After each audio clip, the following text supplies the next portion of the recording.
Hello my little learners. आज हम class 6 के हिंदी बुक मल्हार का 12th चैप्टर पढ़ेंगे, जिसका शीर्षक है हिंद महासागर में छोटा सा हिंदुस्तान, जिसे लिखा है प्रसिद्ध कवि रामधारी सिंह दिनकर जी ने। यह एक यात्रा वृतांत है।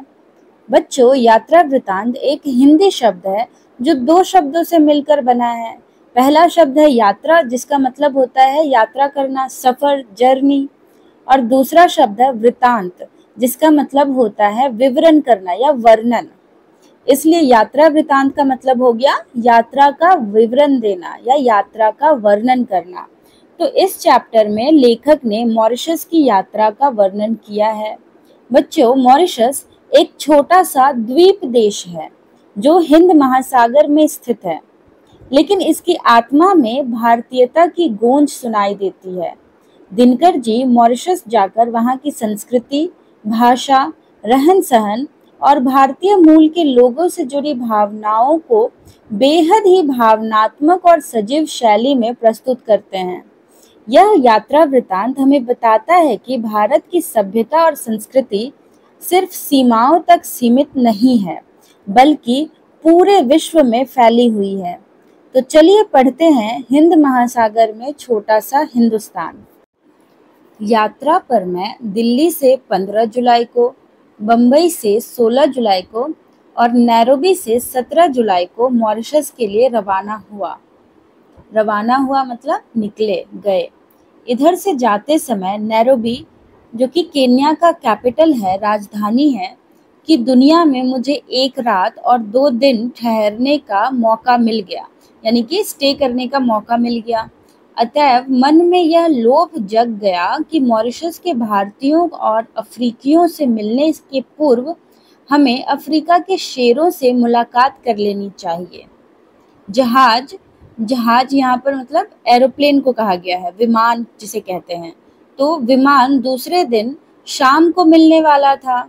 अतएव हम जिस दिन नैरोबी पहुंचे उसी दिन नेशनल पार्क में घूमने को निकल गए। क्योंकि लेखक का जो एयरप्लेन था, फ्लाइट थी, वो नेक्स्ट डे शाम को थी, इसलिए वे उसी दिन नेशनल पार्क घूमने निकल पड़े। नैरोबी का नेशनल पार्क चिड़ियाघर नहीं है, शहर से बाहर बहुत बड़ा जंगल है जिसमें घास अधिक, पेड़ बहुत कम हैं। लेकिन जंगल में सर्वत्र मतलब हर जगह, तो हर जगह अच्छी सड़कें बिछी हुई है और पर्यटकों की गाड़ी उन पर दौड़ती ही रहती है। पर्यटक मतलब टूरिस्ट, जो घूमने आते हैं ना, उन्हें पर्यटक कहते हैं। तो टूरिस्ट की जो गाड़ियाँ होती हैं वो अच्छी सड़कें हैं और उस पर हमेशा दिन भर दौड़ती ही रहती हैं। हमारी गाड़ी को भी काफ़ी देर तक दौड़ना पड़ा, मगर सिंह कहीं भी नहीं दिखाई पड़े। सिंह मतलब शेर। तो उनकी भी गाड़ी बहुत देर तक दौड़ी चली, लेकिन शेर उन्हें नहीं दिखा। एक जगह सड़क पर 2 मोटरें खड़ी थी और उन पर तरह तरह के बंदर और लंगूर चढ़े हुए थे। पर्यटक लोग इन बंदरों को कभी कभी फल या बिस्कुट खाने को दे देते थे। अतएव मोटर के रुकते ही बंदर उसे घेर लेते थे। बच्चों, अगर आप लोग घूमने गए होंगे तो आपने भी ये एक्सपीरियंस किया होगा। कहीं जहाँ बंदर रहते हैं वहाँ आप जाते हैं तो आपकी गाड़ी देखते ही बंदर लोग आ जाते हैं आपके सामने, और जैसे ही आप उन्हें बिस्किट देते हैं या फल देते हैं वो लेकर खाने लग जाते हैं। नेक्स्ट है कि बड़ी दूरी तय करने के बाद, या यूँ कहिए कि 10-20 मील के भीतर हर सड़क छान लेने के बाद हम उस जगह जा पहुँचे जहाँ सिंह उस दिन आराम कर सो रहे थे। मतलब उनको बहुत ज़्यादा ट्रैवल करना पड़ा, तब जाके उन्हें वो जगह मिली जहाँ पर शेर लोग आराम कर रहे थे। वहाँ जो कुछ देखा वह जन्म भर कभी नहीं भूलेगा। कोई 7-8 सिंह लेटे या सोए हुए थे और उन्हें घेर कर 8-10 मोटरें खड़ी थी। तुर्रा यह कि सिंहों को यह जानने की कोई इच्छा ही नहीं थी कि हमें देखने को आने वाले लोग कौन हैं। तुर्रा शब्द वहाँ प्रयोग करते हैं जब हमें कुछ अजीब, अद्भुत सी बात लगे। तो इसलिए कहा गया है कि अजीब बात यह थी कि शेरों को यह जानने की कोई इच्छा ही नहीं थी कि उन्हें देखने आने वाले व्यक्ति कौन हैं। मोटरों और शीशे चढ़ाकर उनके भीतर बैठे लोगों की ओर सिंहों ने कभी भी दृष्टिपात नहीं किया, मानो हम लोग तुच्छ अति तुच्छ हों और उनकी नज़र में आने के योग्य बिल्कुल नहीं हो। मतलब सिंहों ने हमारी तरफ देखने का कष्ट भी नहीं किया, जैसे हम लोग तुच्छ अति तुच्छ यानी कि बहुत ही छोटे लोग हों जिनकी तरफ देखना यूजलेस हो, उन्होंने देखा ही नहीं, उनकी नज़र में हम लोग आने योग्य हो ही नहीं, ऐसा हमें फील हुआ। चलिए आगे पढ़ते हैं।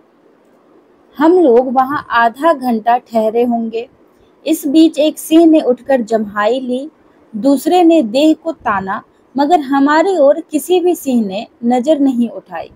हम लोग पेड़ पौधों और खरपतवार से भी बदतर समझे गए। लेखक कह रहे हैं कि कम से कम शेर पेड़ पौधों को तो देख ही लेते हैं, खरपतवार को तो देख ही लेते हैं, लेकिन उन्होंने हमें बिल्कुल भी नहीं देखा, हम लोग जैसे उससे भी बदतर हो। इतने में कोई मील भर की दूरी पर हिरणों का एक झुंड दिखाई पड़ा, जिनके बीच एक जिराफ बिल्कुल बेवकूफ की तरह खड़ा था। अब दो जवान सिंह उठे और दो और चल दिए। एक तो थोड़ा सा आगे बढ़कर एक जगह बैठ गया, लेकिन दूसरा घास के बीच छिपता हुआ मोर्चे पर आगे बढ़ने लगा।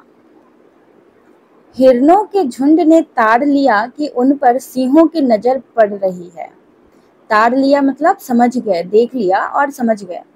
अतएव वे चरना भूलकर चौकन्ने हो उठे। फिर ऐसा हुआ कि झुंड से छूटकर कुछ हिरन एक तरफ को भाग निकले, मगर बाकी जहां के तहां ठिठके खड़े रहे। बाकी हिरन ठिठके हुए इसलिए खड़े थे कि सिंह उन्हें देख रहे थे और सहज प्रवृत्ति हिरणों को यह समझा रही थी कि खतरा किसी भी तरफ भागने में हो सकता है। शिकार सिंह सूर्यास्त के बाद किया करते हैं, यानी कि शेर जो है वो शिकार सूर्यास्त के बाद करता है, जब शाम हो जाती है ना उसके बाद करते हैं।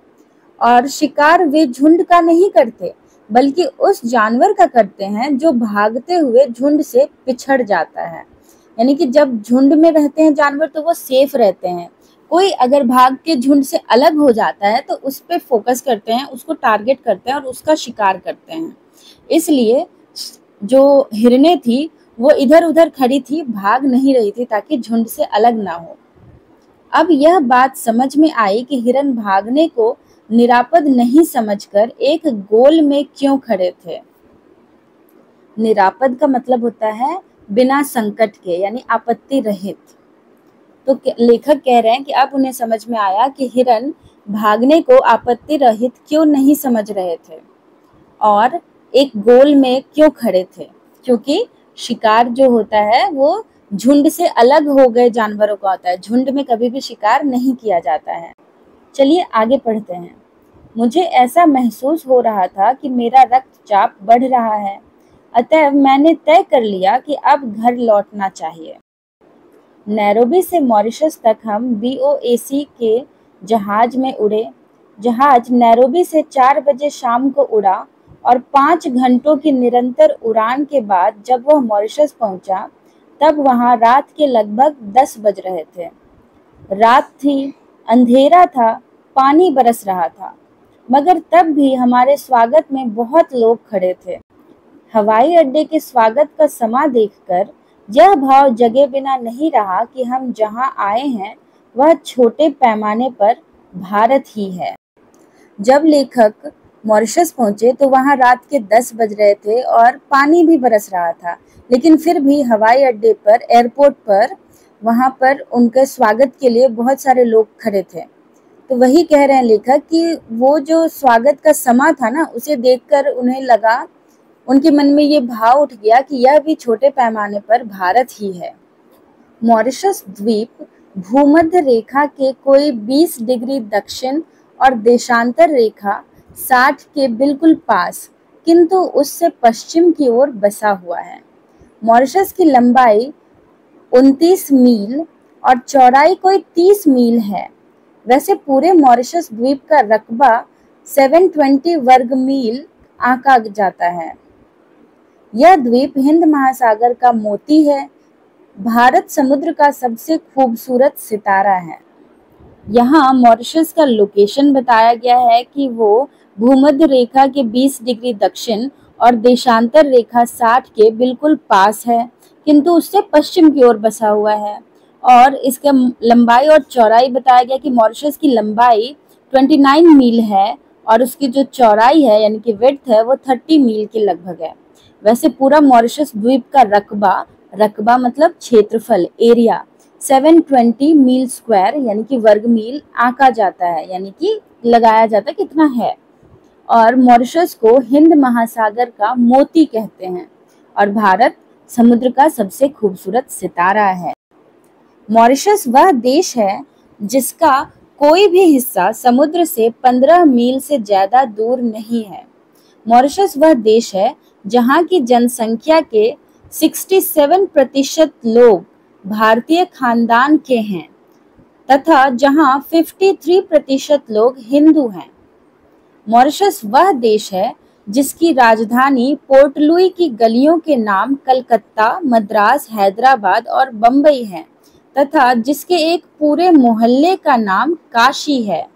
मॉरिशस वह देश है जहां बनारस भी है, गोकुल भी है और ब्रह्मस्थान भी। मॉरिशस वह देश है जहां माध्यमिक स्कूलों को कॉलेज कहने का रिवाज है। तो यहाँ पर लेखक ने मॉरिशस और हिंदुस्तान के बीच की सिमिलैरिटीज को बताया है कि कैसे मॉरिशस में जो 53% लोग हैं वो हिंदू हैं और 67% लोग जो हैं मॉरिशस के वो भारतीय खानदान। मॉरिशस की राजधानी पोर्ट लुई की गलियों का नाम कलकत्ता, मद्रास, हैदराबाद और बम्बई है, जो कि भारत के शहरों के नाम हैं। और बताया है कि एक पूरे मोहल्ले का नाम काशी है और मॉरिशस में बनारस भी है, गोकुल भी है और ब्रह्मस्थान भी है। और भारत की तरह ही मॉरिशस में भी माध्यमिक स्कूलों को कॉलेज कहने का रिवाज भी है और इससे यहाँ पर जस्टिफाई हो रहा है कि क्यों मॉरिशस को छोटा सा हिंदुस्तान कहा है लेखक ने। चलिए आगे पढ़ते हैं। चूंकि मॉरिशस के हिंदुओं में से अधिकांश बिहार और उत्तर प्रदेश के लोग हैं, इसलिए हिंदी का मॉरिशस में व्यापक प्रचार है। मॉरिशस की राजभाषा अंग्रेजी, किंतु संस्कृति की भाषा फ्रेंच है, मगर जनता वहाँ क्रेयोल बोलती है। क्रेयोल का फ्रेंच से वही संबंध है जो संबंध भोजपुरी का हिंदी से है और क्रेयोल के बाद मॉरिशस की दूसरी जनभाषा भोजपुरी को ही मानना पड़ेगा। जनभाषा मतलब लोगों द्वारा बोली जाने वाली भाषा, जनभाषा। तो पहली जो जनभाषा है वो तो क्रेयोल है जो कि मॉरिशस की भाषा है, लेकिन उसके बाद दूसरी सबसे ज्यादा बोली जाने वाली जनभाषा है भोजपुरी। प्रायः सभी भारतीय भोजपुरी बोलते हैं या उसे समझ लेते हैं। यहाँ तक कि भारतीयों के पड़ोस में रहने वाले चीनी भी भोजपुरी बखूबी बोल लेते हैं, किंतु मॉरिशस की भोजपुरी शाहाबाद या सारण की भोजपुरी नहीं है। उसमें फ्रेंच के इतने संज्ञापद घुस गए हैं कि आपको बार बार शब्दों के अर्थ पूछने पड़ेंगे। मतलब लेखक कह रहे हैं कि जो मॉरिशस में बोलने वाली भोजपुरी है उसमें फ्रेंच के भी कुछ शब्द घुस गए हैं, तो इसलिए आप नहीं समझ पाएंगे, आपको शब्दों के अर्थ बार बार पूछने पड़ेंगे। मॉरिशस में ऊख की खेती और उसके व्यवसाय को जो सफलता मिली है भारतीयों के कारण मिली है। मॉरिशस की असली ताकत भारतीय लोग ही हैं। सारा मॉरिशस कृषि प्रधान द्वीप है। जिस तरह भारत कृषि प्रधान देश है, उसी तरह मॉरिशस को भी कृषि प्रधान द्वीप कहा है लेखक ने, क्योंकि चीनी वहाँ का प्रमुख अथवा एकमात्र उद्योग है। किंतु भारतीय वंश के लोग यदि इस टापू में नहीं गए होते तो ऊख की खेती असंभव हो जाती और चीनी के कारखाने बढ़ते ही नहीं। मॉरिशस का फेमस और प्रमुख उद्योग क्या है? तो चीनी है, चीनी बनाना। और चीनी के लिए जो मेन इंग्रेडिएंट है वो है ईख, जिससे चीनी बनती है।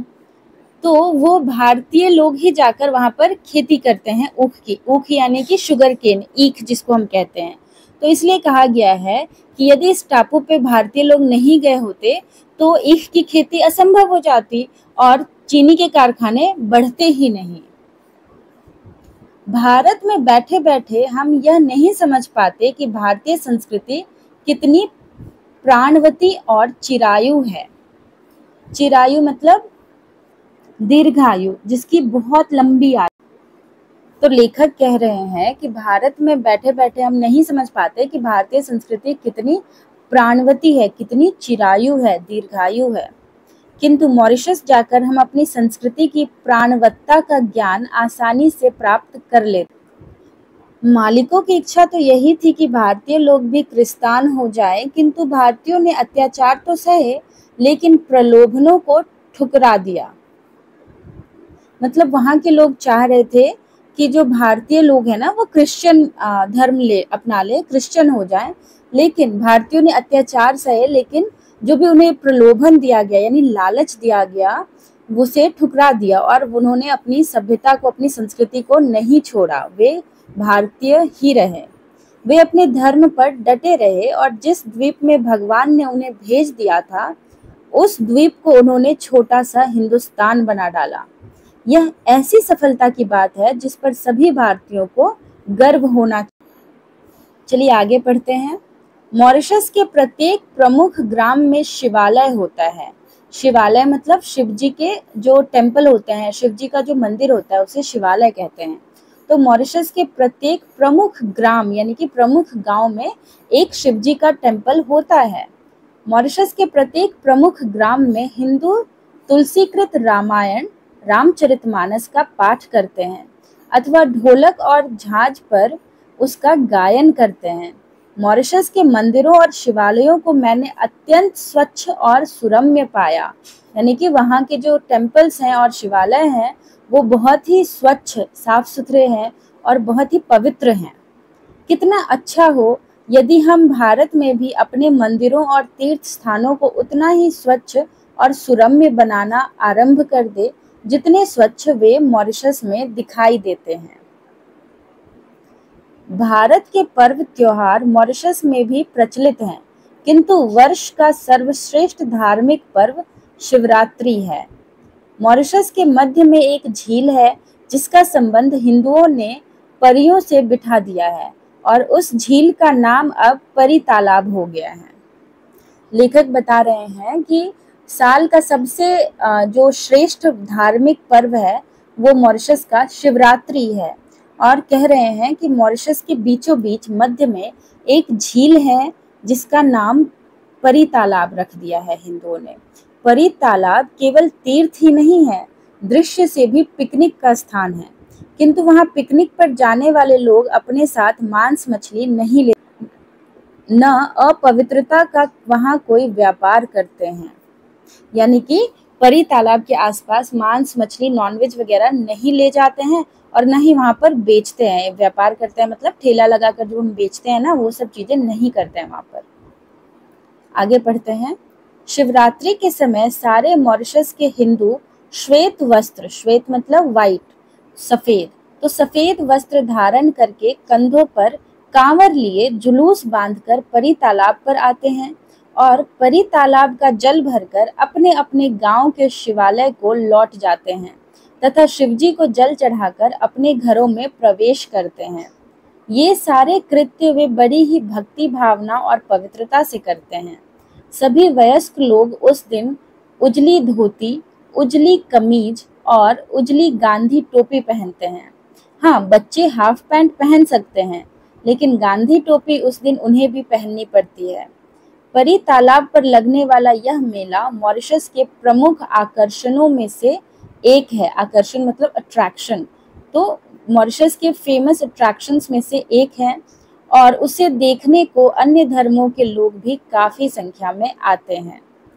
लेखक का नाम दिया गया है रामधारी सिंह दिनकर। चलिए इनके बारे में और जानते हैं लेखक से परिचय सेक्शन में। आपने जो रोचक यात्रा वृतांत पढ़ा है उसे हिंदी के प्रसिद्ध लेखक रामधारी सिंह दिनकर जी ने लिखा है। दिनकर की रचनाओं की विशेषता है भारत और भारत की संस्कृति। उनकी रचनाओं में वीरता, उत्साह और देश प्रेम का भाव। स्वतंत्रता मिलने के बाद भी भारत का गौरव गान उनकी रचनाओं का विषय बना रहा। उन्होंने आप जैसे बच्चों के लिए भी पुस्तकें लिखी हैं, जैसे मिर्च का मजा, पढ़क्कू की क्या और सूरज का ब्याह आदि। तो बच्चों, इस वीडियो में इतना ही। नेक्स्ट वीडियो में हम इसी चैप्टर के प्रश्न उत्तर डिस्कस करेंगे। तब तक के लिए